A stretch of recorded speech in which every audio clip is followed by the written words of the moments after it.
Karibu. You know what drives me? Yes. Is that first of all, I'm Kenya.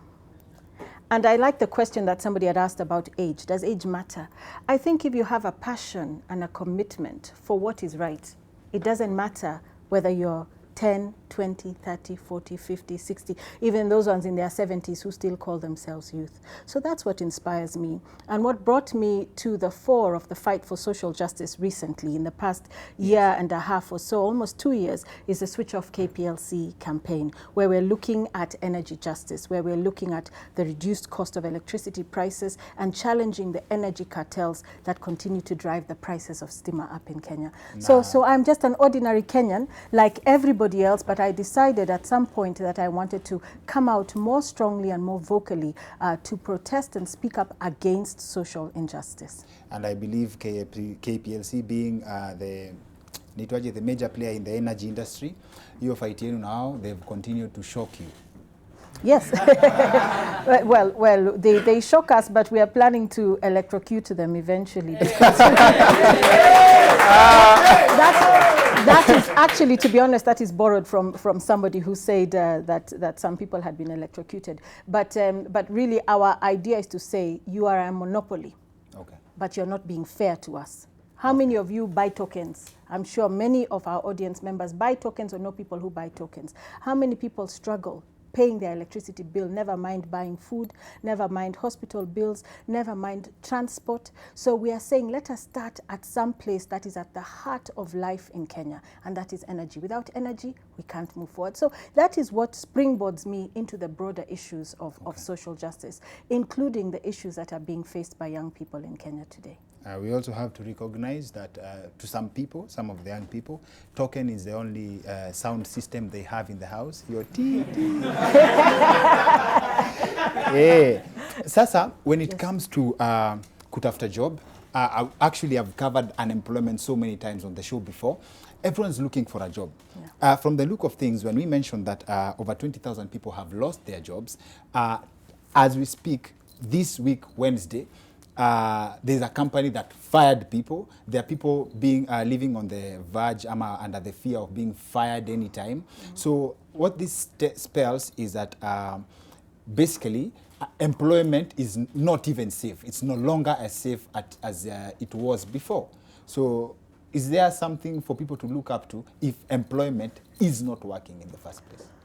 Yeah, that's a really good question. And it's important to add that at least 85% of those 20,000 people are likely to be under the age of 35.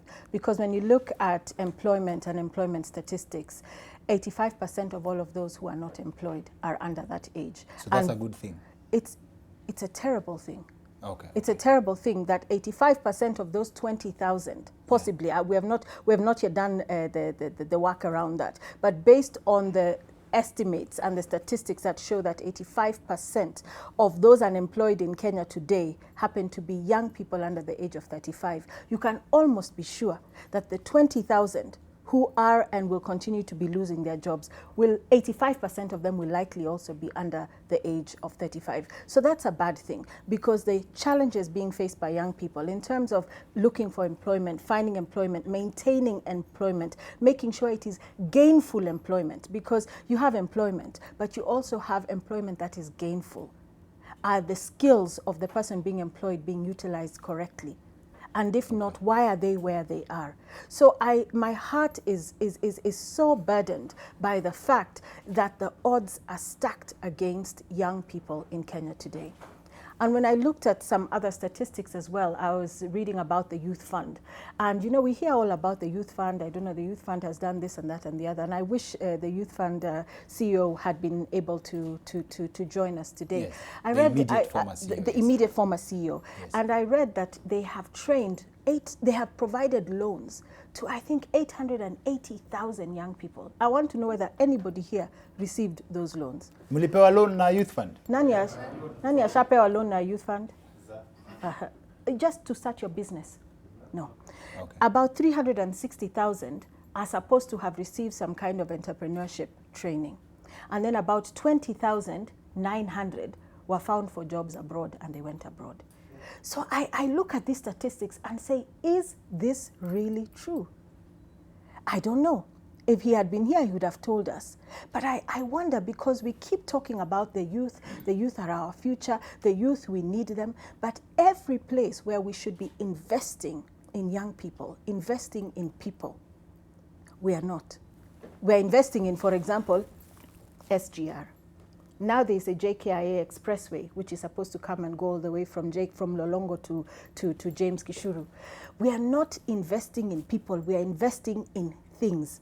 Somehow thinking that those things, that the infrastructure is what is going to boost the economy. Meanwhile, you're jobless. 85% of you are jobless. So this is a significant problem.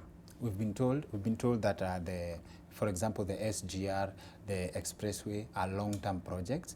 Probably that also applies to the employment of youth. Our employment is a long-term project. We'll be employed at 60. But, but still on employment, there's something, as in when people look forward to being employed, right? Is it is it really what we should look forward to? Because as we were speaking earlier, you told me that you've worked for 23 years, but you still are not where you would wish to be. Yes, I've been in formal employment of one kind or another for the past 22, 23 years, and I'm still struggling. And I think it is time that even those of us who are in our 40s, in our 50s, admit that there's a massive economic downturn in Kenya. People are struggling. And it's not to say, haki woye unihurumie, please employ me as Mary Wamboi to continue heading up. No, no, no. I'm not making a case for old people to remain employed forever at your expense, but to say the country is in trouble. And when you unpick the kind of economic trouble that we are in as Kenyans today, you will be more clearly able to understand why there are no jobs available for young people. Even these, the expressway and the SGR, who is going to be driving on that expressway? You're investing in infrastructure for who to use if we don't have jobs, if we don't have money, it will be a footbridge. If our business, and it will be a footbridge, the most expensive footbridge in the world, because simtalipa 300 bob kutumia your footbridge from JKIA to James Gishuru. So we are investing in the wrong things as far as I'm concerned. This government is busy servicing the needs and the requirements of private sector. We worship a God called Chinese loans. We are putting our money in places where we shouldn't be. But of course, private sector is not going to turn around and say, oh, come on, don't make business easy for us here. Don't help us with this or that or the other and make Kenya a flourishing environment for our business. Of course not. They're happy. Private sector is happy to be here and to make money. So I don't even fault the private sector. I fault our government. And say our government has failed to effectively invest in young people. But young people are the first ones to be called to demonstrations, so that when that bullet flies, it hits you first. Yeah?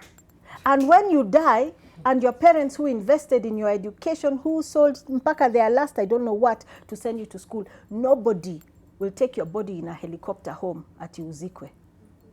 So young people are used for the wrong things in this country. Young people are seen as a nuisance, as people who should hurry up and find a job. Mbona unanisumbua hapa ati sijui huna airtime, sijui huna pesa za hii.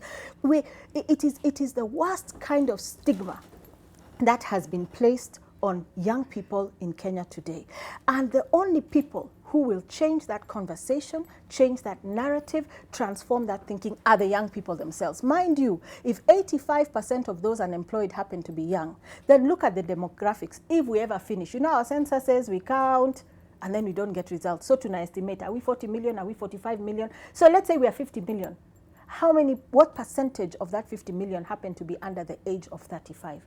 You will discover that it is a vast majority. Okay. And we have a responsibility, therefore, as the majority, to step up and speak for ourselves and stop being constantly used and misused for short-term selfish interests by those who are very comfortable in their houses with their jobs, those people who are telling you go and be self-employed and they have never been self-employed in their lives. And not all of us want to be self-employed, but we don't have enough jobs for those who want to be employed. We don't have enough credit facility and facilitative environment for those who want to start their own businesses. Okay. We have two problems right now, evidently. One, employment is in crisis. Yes. People are on the verge of being fired.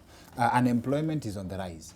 Na bado wanatuongeza wengine. Like, it's like, tunafinyana kwa hii box, and it's like, bado, you can still take more, right?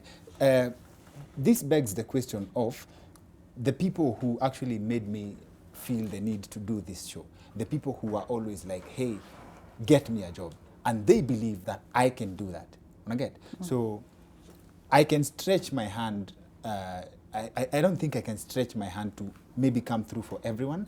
But what would be the best solution for everyone watching, anyone who, people who can't even reach me, for example, who is actually in need of a job? What's the way forward? Because even expert economics have already said that we are in a mess that cannot be reversed. You see, the prognosis is not very good. The outlook is not very good. Or outlook in your prognosis. In some ways. I'm trying to be cleverer than unakumbuka your guest last week. I'm trying, what word was he using? That Oppugnancy. Oppugnancy. Yes. Yeah, I was looking for that word, but it never came to me. Oppugnancy. No. But what I want to say is that young people reaching out to you for jobs, also to me and to so many others, have been socialized in a climate where kupata job ni hookup. Somebody tells you, you have a relative, you have a friend.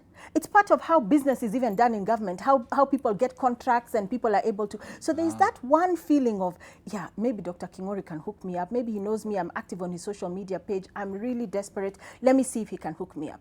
But the other level is just flat out desperation. When you're desperate, you will ask anywhere, you will ask anybody, you will reach out and say, I'm here, I'm desperate, I'm looking for work. Now, what is the solution? You see, there are no jobs sitting around somewhere hidden. Yes, there are those old people who continue to get jobs. But even if we removed all those old people who are in jobs, the jobs are still not enough for the current population. And so it comes back to the fact that the government has failed to invest in public solutions.